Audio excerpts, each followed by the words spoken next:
Toujours pas d'entente entre la direction et le personnel de la BCGI, une grève qui handicape les activités de la clientèle. Celle-ci réclame l'ouverture immédiate de la banque. Selon le secrétaire général de l'USTG, les négociations sont au point mort pour le moment.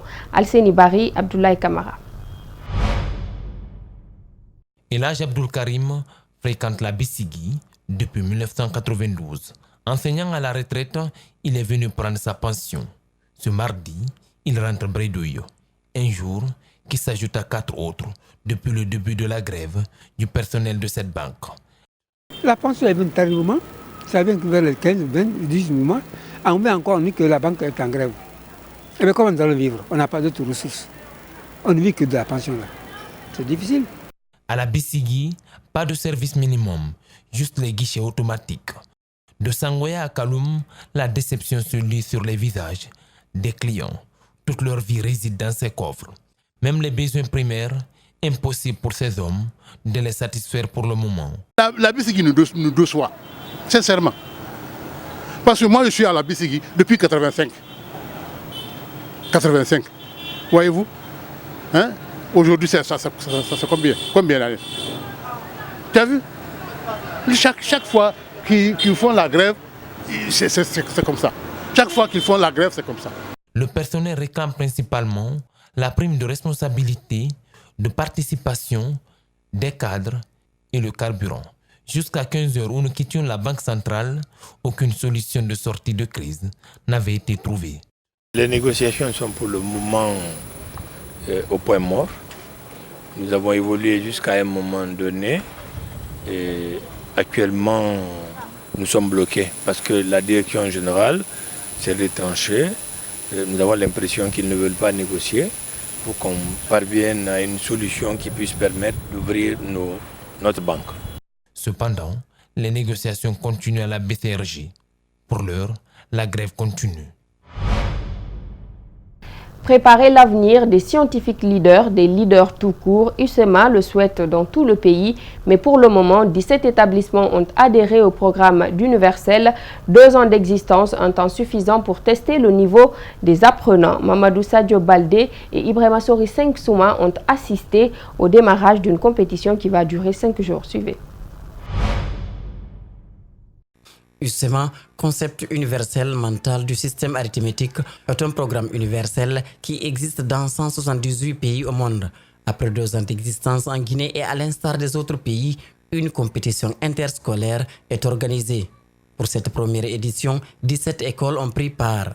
27 élèves vont en 13 épisodes tester leur niveau, alors que la tranche d'âge est comprise entre 4 et 14 ans. Le programme USEMA, c'est un programme qui développe les capacités mentales et linguistiques des enfants âgés de 14 ans. Ça donne à l'enfant ce qu'on appelle une forte capacité de mémorisation, une puissance auditive et visuelle, développe la pensée créative de l'enfant. L'enfant va exceller dans toutes les autres matières. Et ça ne se limite pas seulement à la vie académique. L'enfant va se débarrasser de ce qu'on appelle la phobie du public. Et l'enfant va avoir la confiance en soi. 5 questions individuelles et 10 collectives. Ceux qui parviennent à répondre à un maximum continueront la compétition et les autres auront eu le mérite de participer. 2, 3, 3, 1, 3, 4, 2, 4, 2, 3, égale. Qu'il s'agisse des instructeurs ou des responsables d'établissement, tous approuvent le programme du SEMA et chacun a sa propre lecture. C'est la première compétition qui prouve justement que nous avons de très bons éléments. Ça aide les enfants à mémoriser rapidement, visuellement, auditivement et ça les aide à s'épanouir. Ce que je souhaite à l'avenir pour la Guinée, c'est que USEMA soit étendu à tout le pays. USEMA m'a fait penser à U comme unité, C le cœur, M le monde, A amour et S solidarité. Alors franchement, c'était vraiment ce que j'ai ressenti pour cette première journée du concours USEMA. They take out the best from the children.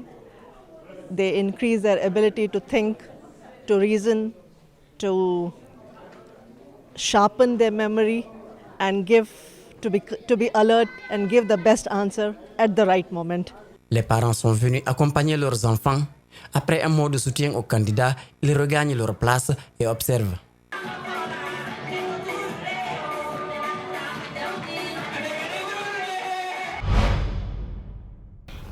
La capitale guinéenne a vibré ce week-end au rythme du festival panafricain des grillades. Après le succès des 3 dernières éditions, les organisateurs ont encore choisi Conakry pour réorganiser la 4e édition. Pour cette nouvelle édition qui a pris fin ce lundi, la société du commerce Sonoko, sponsor officiel de l'événement, a pour la circonstance offert des cadeaux aux clients. Mohamed Valek Touré, Amara Alexisilla.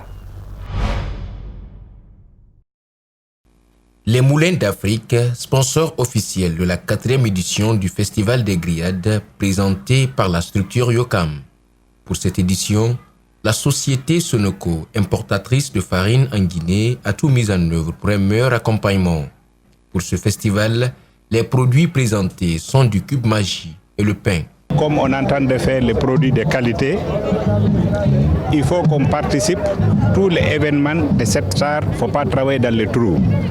Pourquoi? C'est grâce à vous, les communicateurs, on peut informer les consommateurs pour qu'ils sachent ce qu'ils sont en train de consommer, si c'est les bonnes qualités. Sonoko regroupe plusieurs sociétés dans des domaines tels que la farine, l'import-export. Les premiers clients pour cette édition ont été récompensés par le PDG de la dite société qui entend doubler sa production. On a beaucoup d'avantages parce que Sonoko, il nous laisse beaucoup d'avantages par rapport aux marges bénéficiaires. Et puis la marchandise qu'on vend aussi, c'est de bonne qualité. Tous les clients apprécient le produit. Plusieurs clients ont reçu des récompenses pour la circonstance. Entamé ce vendredi dernier, le championnat national de tir à l'arc s'est achevé ce samedi 20 avril à Conakry. 8 équipes venues des 5 communes de la capitale, des villes de Fria et de Kindia, ainsi que des archers du comité national paralympique ont pris part à la compétition. Durant les 2 jours, les athlètes se sont affrontés sur les distances de 20, 50 et 70 mètres en série garçons comme en série filles. Reportage Abdoulaye Sadio Diallo, Ibrahima Sori Kamara. Chez les hommes, dans la catégorie des 70 mètres, l'or a été remporté par le champion d'Afrique 2014. Seydouba Bangoura de la commune de Dixine a pris sa revanche sur le jeune Mohamed Diaw de Matam qu'il avait battu un peu plus tôt dans la finale des 50 mètres. Je suis content d'être champion sur la distance de 70 mètres. Puis encore, sur la distance de 50 mètres, j'ai reçu le petit à rapporter. Ce qui s'est passé sur 70 mètres aujourd'hui m'a donné un peu de leçons. Je vais encore redoubler de l'effort pour aller de l'avant. Chez les dames, Fatoumata Silla rafle les 2 médailles en or dans la catégorie des 50 et 70 mètres. Elle s'est montrée plus à droite que Manjula Diaoné de Kaloum et Hawa Sampare de Matam. Avec ce parcours sans faute, Silla conserve sa couronne de championne de Guinée qu'elle détient depuis 3 ans. Je mérite d'être champion aujourd'hui parce que tout le temps je suis au terrain pour les entraînements. Je dois doubler mes efforts pour être champion au JO et non en Guinée.